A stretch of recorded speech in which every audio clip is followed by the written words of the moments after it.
Այո, մենք քննարկում ենք նաև այնպիսի դրույթներ, ինչպիսիք են օրինակ Հայաստան-Ադրբեջան միջպետական սահմանին երրորդ կողմերի ուժերի բացառումը, այո, մենք քննարկում ենք միմյանց նկատմամբ միջազգային իրավական հարթակներում վեճերից, հայցերից, գանգատներից հրաժարումը, եւ եթե համաձայնվեցվի, ստորագրվի եւ մտնի ուժի մեջ, այս կետերը, ինչպես եւ մնացած բոլոր կետերը, ենթակա են պարտադիր կատարման, մենք արդեն մեր մոտեցումը ադրբեջանական 12-րդ առաջարկի, 12-րդ խմբագրության վերաբերյալ հայտնել ենք եւ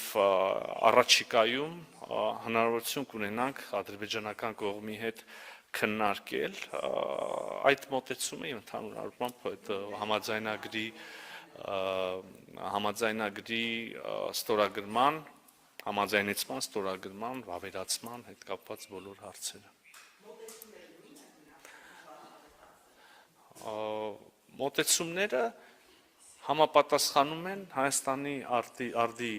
մարտահրավերներին, համապատասխանում են մեր խաղաղության օրակարգին, Ադրբեջանի հետ խաղաղություն հաստատելու մեր պատրաստակամությանը եւ Հայաստանի Հանրապետության շահերին։